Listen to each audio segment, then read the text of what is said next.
আল্লাহ যার রব সে বেনামাজি হয় কেন? মুহাম্মদ সাল্লাল্লাহু আলাইহি সাল্লাম যার রাসূল সে বেনামাজি হয় কেন? ইসলাম যার ধর্ম সে সেজদা দেয় না কেন?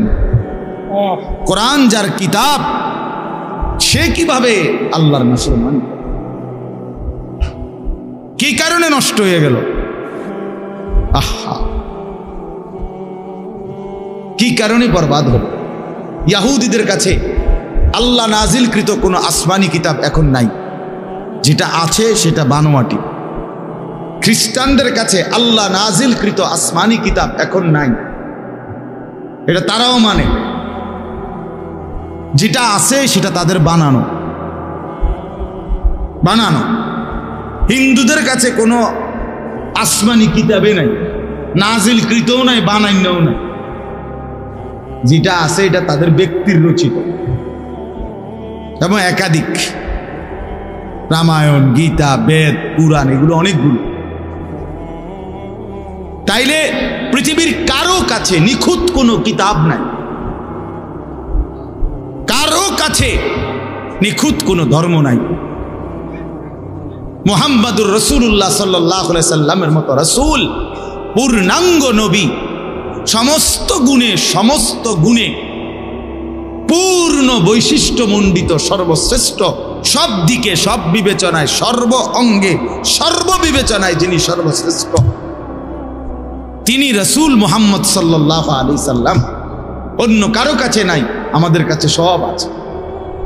আমাদের কোরআনও নিখুঁত, আমাদের রাসূলও নিখুঁত, আমাদের আল্লাহও নিখুঁত, আমাদের ধর্মও নিখুঁত। এই চারটি নিয়ামত পূর্ণাঙ্গ থাকার পরেও এক মুসলমান 60 বছর মিথ্যা বলে কেন? এই চারটি নিয়ামত থাকার পরেও এক মুসলমান 30 বছর একটানা সুদ খায় কেন? মিথ্যা বলে কেন? হারাম রোজগার করে কেমনে? 30 বছর একজন মুসলমানের নারী বেপর্দা হয় কিভাবে? কি কারণে নষ্ট হইল? কি কারণে চরিত্রহীন হইল? কি কারণে হারামখোর হইল? কি কারণে সুদখোর, ঘুষখোর, বাটপার, সিটার হইল কেন? কিসের অভাব বলেন? ছেলেরা বলো ভাই, বাবারা বলেন, আপনারাও বলেন, কি কারণে 60 বছর বয়সে আপনি এখনো বিড়ি সিগারেটের বদভ্যাসটাও ছাড়তে পারলেন না? আহা বুড়া মিয়া, আপনার হায়াত আর কত বছর হইলে আপনি বুঝবেন এটা গুনাহ? 60 বছর পরেও আপনি এটা বুঝলেন না, তো 600 বছর পরেই বুঝবেন। কবরের কথা মনে পড়বে কোন দিন? মৃত্যুর কথা মনে পড়বে কোন দিন? এই বয়সকালেও এখনো চা দোকানে বসে রঙিন টেলিভিশনে নর্তকীর নাচ দেখেন, নাচ গান দেখেন। ছি ছি ছি ছি, মুসলমান এত নিকৃষ্ট হয় কিভাবে? মুসলমান এতটা বয়সকালে এভাবে আল্লাহকে ভুলে থাকে? বলে 365 দিনের এক বছরে কোনদিন ফজরের নামাজ পড়ে না মুসলমান, এবং এত বড় জানোয়ার কেমনে হয়? বলে এত বড় জানোয়ার, এত বড় হাইওয়ান মুসলমানের বাচ্চা কেমনে হয়? তুই কার মার ঘরে ভাত খাইছে? কোন মায়ের দুধ পান করছে? এত বড় গাদ্দার যে কোনোদিনও ফজরের নামাজ পড়ে না, যে জানেই না ফজরের ওয়াক্ত কত। এটা কি হাইওয়ান? কত বড় চতুষ্পদ জন্তু এটা! এ মানুষ কি বা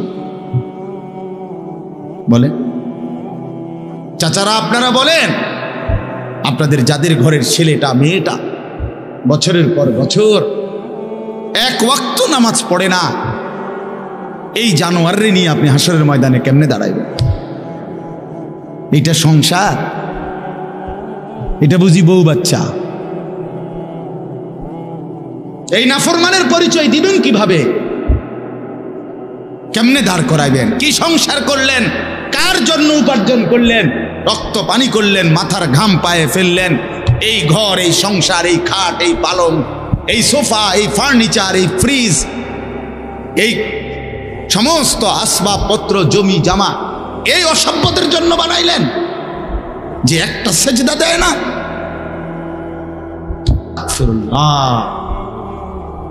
20 বছর ধরে রাস্তার পাশের পুকুরে যেই বেপর্দা বেহায়া নারী খোলামেলা গোসল করে, হাজারো পুরুষ যাকে দেখে আসতে যাইতে, এই অসভ্য নারীর জন্য আপনার সংসার।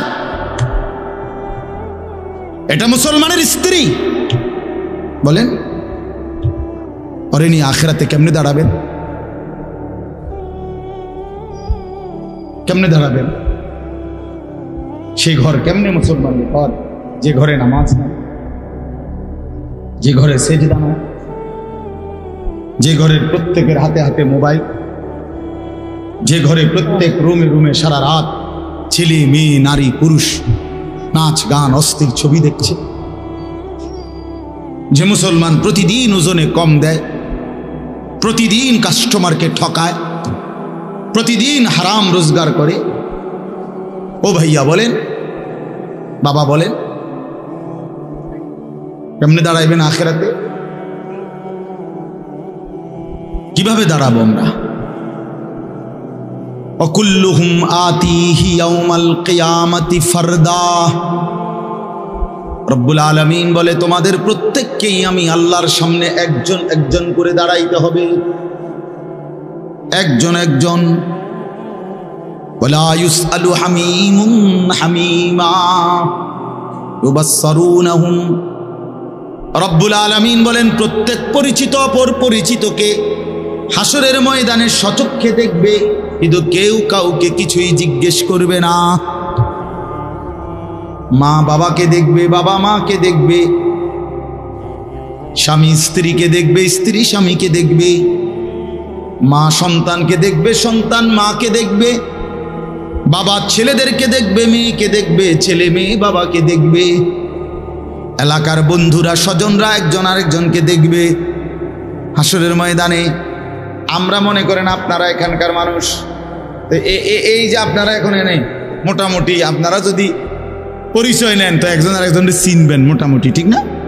তাই এই রুমই হাসরের মাঠ।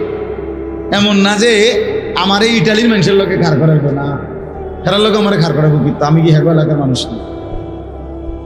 বুঝেন নাই কথাটা? পরিচিত জনরাই কাছাকাছি দাঁড়াবে, সবাই সবাই চিনবে। আল্লাহ বলছেন ইউবাসসারুনহুম, সচক্ষে দেখবে একজন পরিচিত বন্ধু আরেকজনকে, আপনজন আপনজনকে দেখবে। কিন্তু ওয়ালা ইউসআলু, কেউ কাউকে এক বিন্দু ভালো মন্দ জিজ্ঞেস করবে।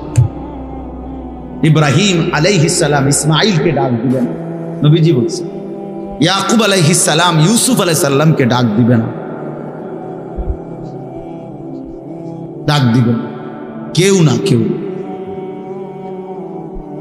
ইয়াওয়াদ্দুল মুজরিমু লাউ ইয়াফতাদি মিন আযাবি ইয়াউমিইযিন বিবানিহি ওয়া সাহিবাতিহি ওয়া আখিহি ওয়া ফাসিলাতিহি আল্লাতী তু'বিহি ওয়া মান ফিল আরদি জামিআ সুম্মা ইউনজিহি।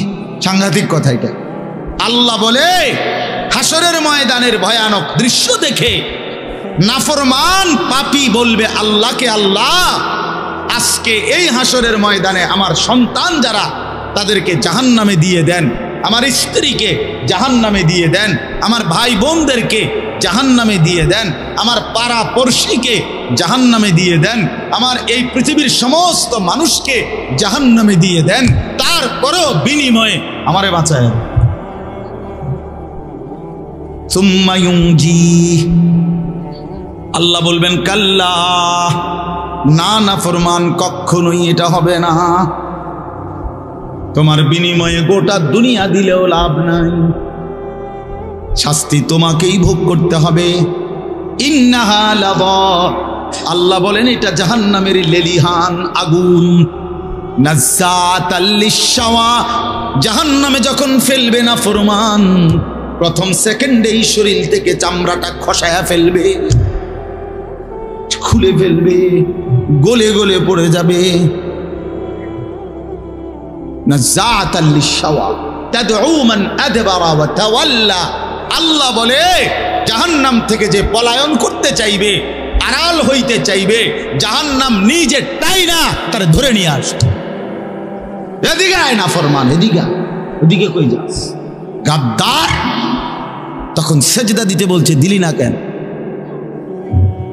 মা সালাকাকুম ফি সাকার ক্বালু লাম নাকু মিনাল মুসাল্লিন। কোরআনুল কারীমের মধ্যে আছে, ফেরেশতারা জিজ্ঞেস করবে, নাফরমান তুই জাহান্নামী কেন হলি? নাফরমান চিৎকার করে বলবে, ভাই আমি নামাজ পড়ি নাই।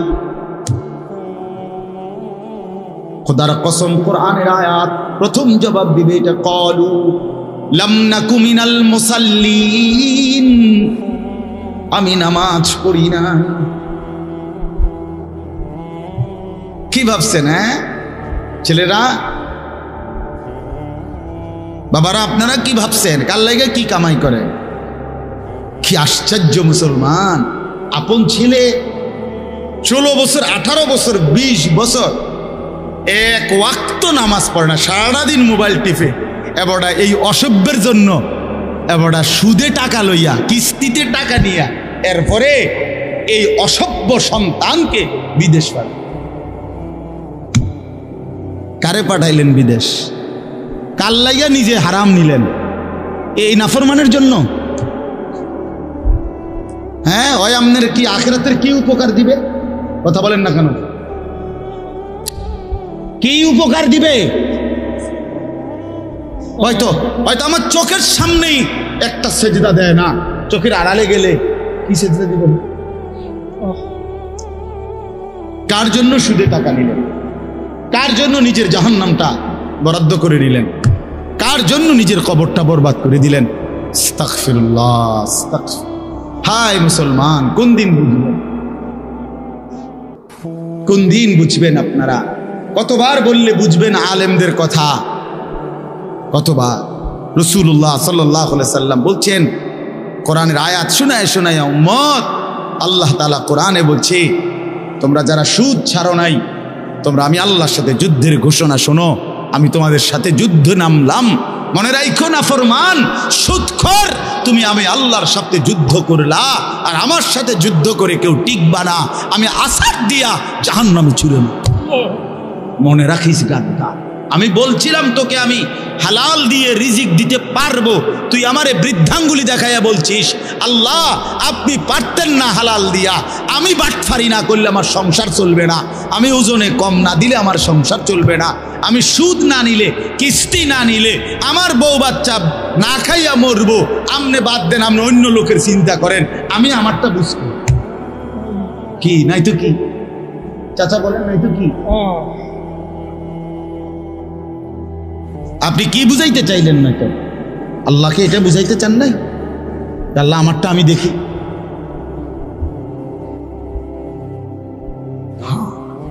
চলেন বাবা, ভাবতে শিখেন, বুঝতে শিখেন, নিজের ভালো শিখেন, হিসাব মিলান। ছেলেরা তোমরাও হিসাব মিলাও। ইন্না যারআ কাদ তুদরিকুহুল আহাতু ক্বাবলা আন ইয়াবলুগা। হাসান বসরি রাহমাতুল্লাহ আলাইহি যুবকদেরকে বলছে, যুবক মনে রেখো, সব ফুল, সব ফল পরিপক্ক হয় না, পাকা পর্যন্ত যায় না, তার আগেই ঝরে যায়। বুঝেন নাই কথা? আম গাছে যে মুকুল ধরে, যতগুলো মুকুল মানে ফুল, ওই ছোট ছোট মুকুল কয় না এটারে, তো সবগুলোই তো আম হয়। কথা বলেন না কেন? সবগুলোই আম হয় না? তিনি এটাই বলছেন, সব ফুল পরিপক্ক হয় না, সব ফল পরিপক্ক হয় না, ঝরে যায়, ঝরে যায়। তার মানে সব কিশোর বুড়া হবে না, সব যুবক বুড়া হবে না, সব তরুণ বুড়া হবে না বাবা, তার আগেই কবরে চলে যাবে হাজারো লাখো কোটি। কোরআনে আল্লাহ বলছে, ওয়ানুকিরু ফিল আরহামি মা নাশাউ ইলা আজালিম মুসাম্মা। রব্বুল আলামিন বলেন, আমি মায়ের পেটে একটা নির্ধারিত সময় বাচ্চাটাকে রাখি। সুম্মা নুখরিজুকুম তিফলান, অতঃপর একটা ছোট্ট ফুটফুটে বাচ্চার আকারে মায়ের পেট থেকে বের করে আনি।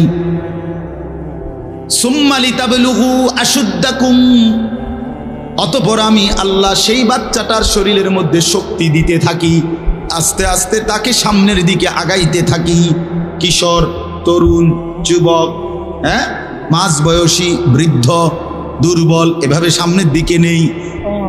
কিন্তু আল্লাহ রাব্বুল আলামিন বলেন ওয়ামিনকুম মান ইউতাওয়াফা মিন ক্বাবলু, সামনের দিকে নিতে নিতেই মাঝ পথে কিন্তু আমি অনেককেই মৃত্যু দিয়ে থাকি। সরাসরি কোরআনের আয়াত।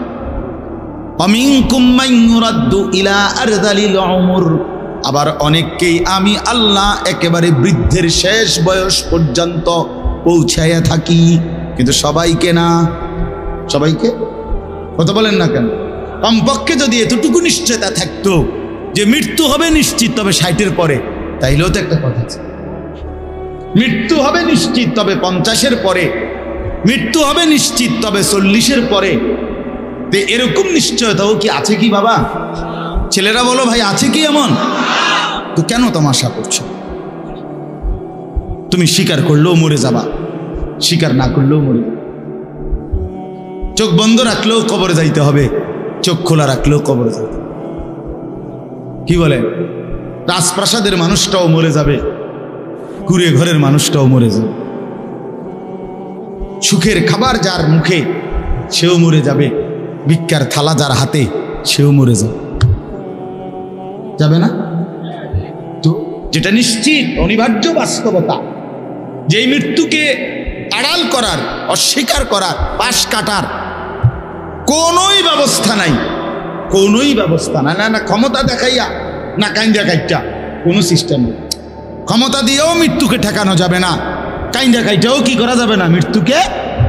যেটা নিশ্চিত সেটাকে ভুলে যাওয়া কেন ভাই? কেন ভুলে যাব আমরা? আল্লাহ নবী সাল্লাল্লাহু আলাইহি ওয়াসাল্লামের যেই হাদিস আমি পড়ছি, এটাই নবীজি বলছেন, আকসিরু যিকরা হাদিমিল লাযযাত, আমার উম্মত প্রতিদিন বেশি বেশি ওই জিনিসটাকে স্মরণ করো যেটা তোমার সমস্ত স্বাদ, আহ্লাদ, সমস্ত ব্যস্ততা সবকিছুকে স্তব্ধ করে দিবে। সবকিছু, সেটার নাম মৃত্যু। হাদিসে আছে মৃত্যু সবকিছু বন্ধ করবে। তোমার নাক, তোমার চোখের দৃষ্টি, তোমার কানের শ্রবণ শক্তি, তোমার জবানের উচ্চারণ, তোমার জিহ্বার স্বাদ, তোমার হাতের নড়াচড়া, তোমার ব্যস্ততার এই জিন্দিগি স্তব্ধ করে দিবে। দিবে কিনা বলে? আমি অনেক সময় বলি, আমার প্রায় সময় জানাজা পড়তে গেলে মনে হয়, দেখবেন জানাজার নামাজেও মনে করেন 10:30 বাজে জানাজার টাইম দিছে, 10:30 জানাজা, 10:34 বাজে গেছে, 30-40 বাজে গেছে। কিছু মানুষের এই পরিমাণ অস্থিরতা, এই মিয়া টাইম টেবিল ঠিক রাখো না, কইলা 10:30টায় জানাজা, 10টা মিনিট ওভার হয়ে গেছে, কতক্ষণ খাড় করায় রাখবা? মানে উনি ব্যস্ত, ওনার এই 10 মিনিট সময় নাই। আল্লাহর কসম বন্ধু, এই মানুষটাও এরকম ব্যস্ত ছিল। যে মানুষটার জানাজা হচ্ছে এখন, যার লাশ এখানে শোয়ানো, এই লোকটাও এমন ব্যস্তই ছিল। তার হাতেও একদিন সময় ছিল না। আজ গোটা পৃথিবী সব আগার জায়গায়, এই বেচারা শুধু নিস্তব্ধ। চোখের সামনের জলজ্জান্ত মানুষটা স্তব্ধ, আর হাত নড়ে না, পাও নড়ে না, আর চোখ নড়ে না, জিহ্বা নড়ে। এই জন্য দুনিয়ার এই ব্যস্ততার ভিতর দিয়ে আমরা যদি মনে করি যে আমি শুধুই দুনিয়া, ভালো মন্দ, লাভ লোকসান, চাওয়া পাওয়া, প্রাপ্তি অপ্রাপ্তি, মনের চাহিদা পূরণ, সবকিছু শুধু দুনিয়া ভাইয়া, বাবা তো আখিরাত কার জন্য? কবর কার জন্য? তাইলে নবীজি সাল্লাল্লাহু আলাইহি সাল্লাম কাকে তাইলে আখিরাত বুঝাইতে চাইছেন? আল্লাহর কোরআন এমন কোন সূরা নাই, কোরআন শরীফের 114টি সূরা, 114টি সূরার এমন কোন সূরা নাই, এমন কোন রুকু নাই কোরআনে যেখানে আখিরাতের কথা, পরকালের কথা আলোচনা নেই। এই পরিমাণ আল্লাহ তাআলা আখিরাত, আখিরাত, পরকাল, পুনরুত্থান, হাসরের মাঠ, এগুলো আল্লাহ তাআলা এতবার বলছেন, অস্বীকার করার, পাশ কাটার কোনো সুযোগ নেই, কোনো সুযোগ নেই। কোরআন শরীফে আছে সূরা মুলকের মধ্যে, জাহান্নামী যখন চিৎকার করবে, জাহান্নামের ফেরেশতারা তখন বলবে আলাম ইয়াতিকুম নাযীর, এই নাফরমান, তোমারে কি কেউ কোনোদিন জাহান্নামের ভয় দেখায় নাই? ক্বালু বালা, সে বলবে হ্যাঁ, কদ জাআনা নাযীর, আমার কাছে বহু ভয় প্রদর্শনকারী বান্দা এসেছিল। কত ইমাম, কত খতিব, কত আলেম, কত ওয়াইজ, কত বক্তা, কত পীর, কত মাশায়েখ, কত আউলিয়া, কত বুজুর্গ চোখের পানি ফেলে ফেলে বারবার বারবার আমার এই জাহান্নামের কথা বলছিল, কিন্তু ফাকাদ্দাবনা, আমি মিথ্যা মনে করেছি। ওয়াকুলনা মা নাযালাল্লাহু মিন শাই, আমি আরো বলছি এগুলো আল্লাহ বলে নাই, তোমরা মোল্লারা মুন্সিরা তোমরা বানায়া বানায়া বলো। হ্যাঁ, অনেক বেত্তমিজ লোক আছে, ও তো না হুজুররা যত কয় এত না, না আমরা জানে, ওটা আগেও একবার ফিডা খাইয়ে আইছে, ওটা একবার ঘুরে আইছে হাঁসুরের মাঠ, ওটা জানে যত কয় এত না। ও কইতে লাগলে সবাই কয়, ও বাড়াইয়েই কয়, মাইক ফাইলে কে না কয়। এই সমস্ত বিদ্রুপ আলেমদের কথাকে আপনি অবজ্ঞা করিলেন। আসলে তো আলেমদের কথা না, কথা যদি হুজুরের কথা হইতো তাইলে না হয় আপনি ফেলে দিতেন, কিন্তু জবানে না হুজুরের কথা, তো সরাসরি আল্লাহ কথা, তো রাসূলুল্লাহর, আল্লাহর, তো সে কথা প্রত্যাখ্যান করলেন কেন? আপনি আমার কথা, আমার ব্যক্তিগত যদি কথা হয় সেটা ফেলে দেন, কথা বোঝেন নাই। কিন্তু উলামায়ে কেরাম আপনাদেরকে নসিহতের মাধ্যমে নিজের ব্যক্তিগত হুজুরদের কথা বলে না, কথা বলেন না কেন? কার কথা বলে? আল্লাহর কথা বলে, রাসূলুল্লাহ সাল্লাল্লাহু আলাইহি সাল্লামের কথা বলে, তো সেটা বাদ দিলেন কেন? সেটা বাদ দিলেন। আমার ব্যক্তিগত কথা তো আপনাদের ধরতে বলি নাই, আমার ব্যক্তিগত কথা বলি, আপনারা দেখি গ্রহণ করেন কিনা বলেন। মনে করেন আমি কুমিল্লা ক্যান্টনমেন্ট থাকি, ময়নামতি সাহেবের বাজার, আমার মাদ্রাসা বাসা ওইখানে। তো আমি কুমিল্লা ক্যান্টনমেন্টে একটা বড় টাওয়ার আছে, গুমতি টাওয়ার। এই গুমতি টাওয়ারের নিচে আন্ডারগ্রাউন্ডে মুদি দোকান এবং তরি তরকারির দোকান। আমি প্রত্যেক দিন ওইখানে তরি তরকারি এবং মুদি যত মাল, এই যে পেঁয়াজ রসুন আদা তেল এগুলো এবং মাছ তরকারি, এগুলো ওই গুমতি টাওয়ার থেকেই সবসময় কিনি।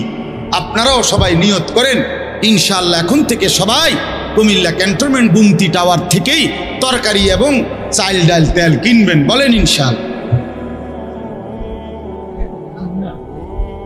কথা বলেন না তো, তা আপনি কি বলবেন? কি কি হুজুর আপনি পাগল হলেন? আমি কিনতাম, আমার আমনের ক্যান্টনমেন্ট আমি কিনতাম যাবো, আমাকে দেশে মাছ তরকারির অভাব পড়ছে নি, ঠিক কিনা বলেন না কেন? তাহলে এইটা না আমার ব্যক্তিগত কথা, কথাটা আমার বুঝছেন, এইটারে তো আপনারে মানতে কই নাই। আমি তো বলি না আপনারে যে আপনি আমার লগে গিয়ে বাজার করেন। তাহলে আপনি যে বললেন হুজুর এরম কয়, হুজুরের সব কথা ধরলে চলন যাইতো না বর্তমান জমানায়। আপনারা তো আমার একটা কথাও ধরতে বলি নাই, আপনাকে বলছি আল্লাহর কথা না বল। আপনাকে তো বলেছি ভাইয়া রাসূলুল্লাহ সাল্লাল্লাহু আলাইহি ওয়াসাল্লামের কথা ধরতেন।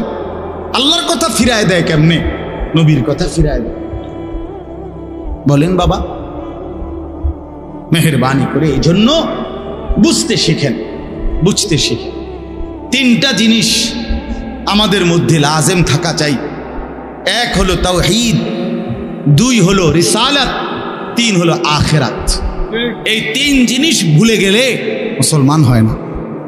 তাওহীদ ভুলে গেলে, অর্থাৎ লা ইলাহা ইল্লাল্লাহ, জীবনের সব ব্যাপারে সব বিষয়ে যা কিছু হচ্ছে, যা কিছু ঘটছে, আমার জীবনের এই সারা পৃথিবীর কায়নাতের সমস্ত নড়া চড়া প্রত্যেকটা বিন্দু বিসর্গ করছেন শুধুই একজন, তিনি আল্লাহ। তিনি কে? লা ইলাহা ইল্লাল্লাহ, আল্লাহ ছাড়া আর কোনো ইলাহ নাই, দেনেওয়ালা আর কেউ নাই, পালনেওয়ালা আর কেউ নাই। এটা তাওহীদ। আর শাজিমের উপর থেকে সাত তবক জমিনের নিচ পর্যন্ত যেটা যেমনে যেভাবে আছে সেটা একজনই পরিচালনা করছেন, তিনি আল্লাহ। এই কথা যত দিলের মধ্যে বসাইতে হবে। 2 নাম্বার রিসালাত। রিসালাত মানে হলো মুহাম্মাদুর রাসূলুল্লাহ সাল্লাল্লাহু আলাইহি ওয়াসাল্লাম, এই কথা গ্রহণ করা। এই কথা আবার গ্রহণ করার কি? এই কথা গ্রহণ করা হইল মুহাম্মদ আল্লাহর রাসূল, আল্লাহ আমার জন্য ওনাকে পাঠাইছেন, অতএব আমার জীবনের হাসি কান্না আনন্দ বেদনা, রাত দিন, ঘর সংসার বাজার ব্যবসা, আয় রোজগার, স্ত্রী পুত্র পরিজন, কদম কদম বিন্দু বিন্দু নিঃশ্বাস নিঃশ্বাস আমি অনুসরণ করব একজনকে, তিনি মুহাম্মাদুর রাসূলুল্লাহ সাল্লাল্লাহু আলাইহি ওয়াসাল্লাম। এটারে বলে রিসালাত। এটাকেই বলে নবী সাল্লাল্লাহু আলাইহি সাল্লামকে চেনা, এটাকেই বলে নবী সাল্লাল্লাহু আলাইহি সাল্লামকে ভালোবাসা, এটাকেই বলে নবী সাল্লাল্লাহু আলাইহি সাল্লামকে অনুসরণ। আমার ভাইয়া, আল্লাহর দোয়াই আপনি আপনার জায়গাতেই থাকেন, আপনি আপনার তরিকাতেই থাকেন, আপনি আপনার পীরের কাছেই থাকেন, যে যেখানে আছেন থাকেন, কোনো অসুবিধা নাই। শুধু নিজেরে ধোঁকা দিয়েন না, ধোঁকা খাইয়েন না, কাউরে ধোঁকা দিয়েন না। আল্লাহ রসুল বলছে আল মুমিনু লা ইয়াখদাউ ওয়ালা ইউখদাউ। খেয়াল করে শুনেন এই কথাটা। মুমিন, নবীজি বলছে, কোন ইমানদার কাউকে ধোঁকা দেয় না। খোদার কসম নবী বলছে ইমানদার ধোঁকা খায় না। লা ইয়াখদাউ অর্থ সে ধোঁকা দেয় না, ওয়ালা ইউখদাউ অর্থ নিজেও ধোঁকা খায় না। অতএব রাসূলুল্লাহ সাল্লাল্লাহু আলাইহি সাল্লামের সাথে সম্পর্ক, ভালোবাসা, মহব্বতের সবটা 100 অনুসরণের মাধ্যমে, অনুসরণের মাধ্যমে, অনুসরণের মাধ্যমে। চেহারায় যার দাড়ি নাই সে রসুলকে ভালোবাসে না, ঘরে যার স্ত্রী বেপর্দা সে রসুলকে ভালোবাসে না, উপার্জনের মধ্যে যার হালাল নাই সে রসুলকে ভালোবাসে না, জীবনে যার সুন্নত তরিকার অনুসরণ নাই সে আল্লাহর রসুলকে কশ্চিন কালেও ভালোবাসে না। ভালোবাসে বললে এটা ভালোবাসার নামে ধোঁকা, মিথ্যাবাদিতা ছাড়া আর কিচ্ছু। হ্যাঁ, হাসরের ময়দানে মার খাইয়েন না, ধরা খাইয়েন না। কথা বুঝছেন না?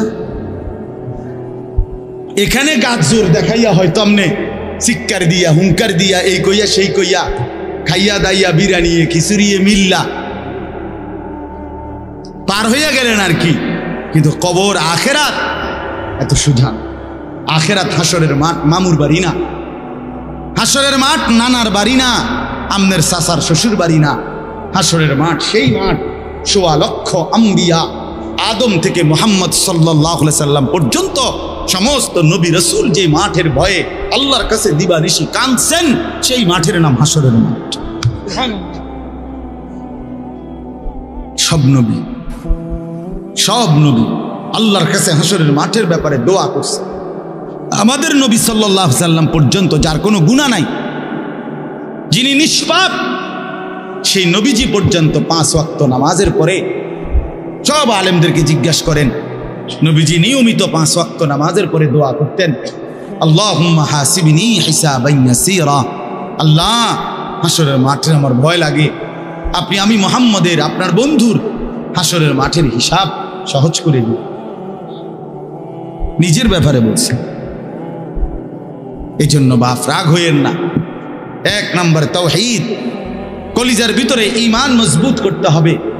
2 নম্বরে রিসালাত, জিন্দেগির মধ্যে রাসূলুল্লাহ সাল্লাল্লাহু আলাইহি সাল্লামের অনুসরণ নিশ্চিত করতে হবে। নিশ্চিত করতে হবে। কেন মিসওয়াক করেন না? আপনি জানেন নবীজি মিসওয়াক করতেন, এই জন্য করেন। কেন দস্তরখান বিছায়া খানা খান না?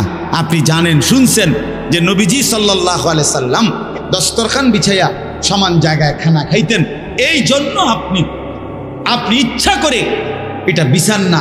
কারণ আপনার কলিজার ভিতরে সিদ্ধান্ত, আমি মুহাম্মদুর রাসূলুল্লাহ সাল্লাল্লাহু আলাইহি সাল্লামের বিরোধিতা করি। কেন আপনি দাড়ি কাটেন? কারণ আপনি শুনছেন নবীজি দাড়ি লম্বা করতে বলছে, এই জন্য আপনি এটা বুঝাইলেন। রাসূলুল্লাহ সাল্লাল্লাহু আলাইহি সাল্লাম আপনি কইছেন, আচ্ছা আমরে দেখাবো, আমরে দেখাবো। আপনি জানেন, হ্যাঁ হ্যাঁ, আপনার বাম পাও দিয়ে ঢুকতে বাথরুমে টয়লেটে মনে থাকে না। কেন মনে থাকে না? আপনি জানেন না এটা নবীজি বলছে। কথা বলেন না, নাকি ওই কাউমি মাদ্রাসার হুজুররা কইছে? কথা বলেন না। মেসওয়াক এটা রাসূলুল্লাহ সাল্লাল্লাহু আলাইহি সাল্লামের সুন্নত না কওমি আলেমদের সুন্নত? কথা বলেন না আপনারা। তো এটা করেন না কেন? কারে ওয়াহাবি বলেন? কারে গালি দেন? কেন গালি দেন? কি বুঝে গালি দিলেন? কেন বললেন? বলেন কি অপরাধের কারণে আমি রাসূলের দুশমন হব? কেন? আমি মিসওয়াক করি এই অপরাধের কারণে না? কথা বলেন না কেন? আমি দাড়ি রাখছি দেখে এই অপরাধের কারণে?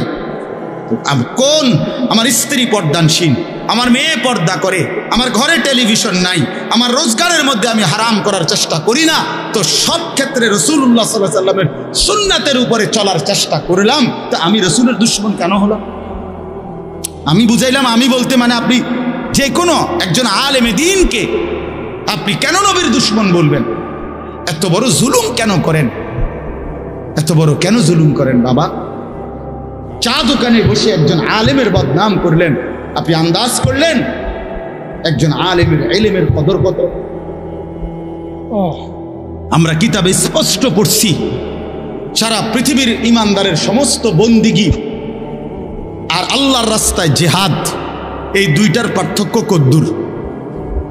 সারা পৃথিবীর ইমানদারের সমস্ত ইবাদাত একটি সমুদ্রের মধ্যে যদি কেউ আঙ্গুল দেয়, আঙ্গুল চুবায়, তো আঙ্গুলের অগ্রভাগে পানি লাগবে যে দূর, এতে করে সমুদ্রের ঢেউ তো বন্ধ হয়ে যাবে, ঠিক না? নৌকা চলা বন্ধ হয়ে যাবে না? সমুদ্র টের পাবে কিছু? কিতাবে স্পষ্ট আছে একজন ইমানদারের সমস্ত মুমিনের সব ইবাদত একত্র করিলে এইটার মর্যাদা হলো আঙ্গুলের অগ্রভাগের পানি, আর আল্লাহর রাস্তার জিহাদ ফি সাবিলিল্লাহ, জীবন দেওয়া, জিহাদ করা, এটা সমুদ্রের বাকি পানি।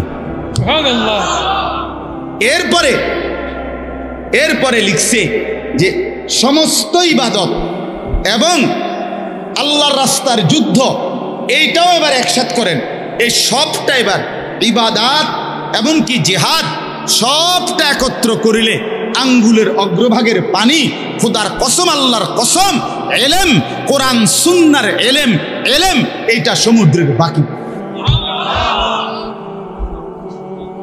বিশ্বাস করে এবার বলেন এক আলেমে দ্বীনের কদর করেন। আপনি কারে টিটকারি করলেন? কারে? বাবা আপনার মসজিদের ইমাম ৬০০০ টাকা বেতন দেখে আপনার চোখে লাগছে না? বেটার বেতন কম। হ্যাঁ, বেটার বেতন কম তো আপনি না কম দিচ্ছেন? উনি নি কম নির্ধারণ করছেন, আপনি না তারা মূল্যায়ন করেন না? কথা বলেন না কেন? আমাদের সমস্ত একটা স্পষ্ট কথা খেয়াল করেন, যদি এক সমস্ত মুসলমানের টার্গেট হইতো যে আমি প্রত্যেক বিষয়ে আল্লাহর কোরআন রাসূলের সুন্নাত মোতাবেক চলবো, তাইলে এই পৃথিবীতে মসজিদের ইমামের চাইতে ব্যস্ত জিন্দিগি আর কেউ পালন করার কথা ছিল।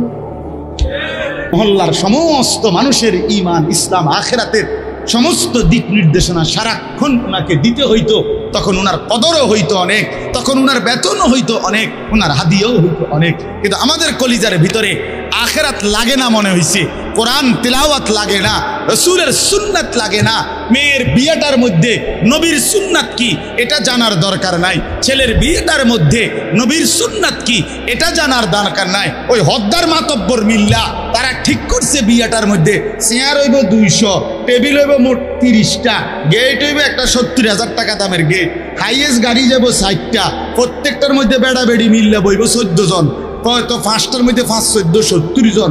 এরপরে দিয়া গেটে দিব 2000, বাজে খরচ হইল 3000, এই হইল 5000, এগুলো হইল হিসাব। আর হুজুরেরা আইয়া কইয়া গেছে রবিবারে মাইয়াগার বিয়া, দুপুরে দুগা ভাত খেয়ে যাই। বুঝেন নাই?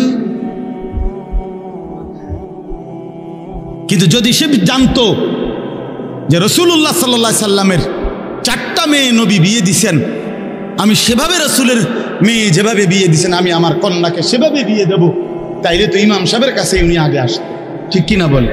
আলেমের কাছেই আগে আসতো। কিন্তু ওই যে ওনার তো এটা দরকার নেই। কি আপনার বাড়িতে 3 দিন ধরে ডেক সেট বাজে?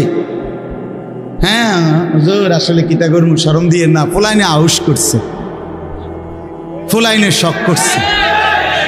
হায় রে আল্লাহ, হায় মুসলমান, এইভাবে রাসূলুল্লাহ সাল্লাল্লাহু আলাইহি ওয়াসাল্লামের হুকুমকে, সুন্নাতকে গলা টিপে হত্যা করলেন। নবীজি নিজে বলছে না, আপনারা কতবার শুনছেন, নবীজি বলছে বিয়ে আমি রাসূলের সুন্নাত, বলছি কিনা বলেন, আবার বলেন বলছি কিনা? তাহলে যার সুন্নাত তার মতো হইতে হবে না? তো রাসূলুল্লাহ সাল্লাল্লাহু আলাইহি ওয়াসাল্লামের সুন্নাত বিয়ে, তো বিয়ে নবীজি সাল্লাল্লাহু আলাইহি ওয়াসাল্লাম বিয়ের মধ্যে গায়ে হলুদ, ডেক সেট, এই লম্বা গেট আর গাড়ির মধ্যে ফুল, এই সব। আমি অনেক সময় অনেকেরই জিজ্ঞাসা করছি যে ভাই বিয়ে কার, বিয়ে কার? কইছে ওনা। আমি কইতে ফুল দিয়ে লাগাইছেন গাড়ি, বিয়ে তো প্রাইভেট কারে করানো হয়েছে। বেকুব যদি পুরা তার সিরা হয়, এই মাতাল হওয়ার কারণে একমাত্র তার সিরা দেখা প্রাইভেট কারের মধ্যে কি লাগাইছে। কি রে বেটা, বিয়ে হইলো এইতের, ফুল লাগাইলো কোথায়? প্রাইভেট কারে। পাগল কারে কয়? এই পাগলের বাতরাম দেখে। বলেন আপনারা চাচা, আপনারা বলেন, এটা বিবেক নিয়ে কথা। কি বিয়ে করে এতে ফুল লাগায় প্রাইভেট কারের? বলদ নিয়ম নেই, এর থেকে বড় বলদ আর কি। আস্তাগফিরুল্লাহ, কি পরিমাণ বোকা আমরা। 10,000 টাকা কোথায় লাগাইলেন? 10,000 টাকা এই ফুলগুলো লাগাইতে গিয়ে 5,000 টাকা, 7,000 টাকা, 10,000 টাকা কোথায় দিল? 10,000 টাকা পেলে একজন এতিম সন্তান 1 বছর পড়ালেখা করতে পারত। 10,000 টাকা পেলে একজন বিধবা নারী হয়তো তার 2 মাসের চাল ডাল কিনতে পারে। আর আপনি বিয়ের গাড়িটা সাজায় নিয়ে গেলেন, মেয়ের বাড়িতে দাঁড়াইতে দেরি, ফাওড়া দিতে দেরি, গাড়িটা থামতে দেরি, ছেলেগুলোরে নামাইলে জামাইরে নামাই নিতে নিতে পরবর্তী সর্বোচ্চ 5টা মিনিটের ভিতরে আইসা দেখবেন একটা ফুলও গাড়িতে না।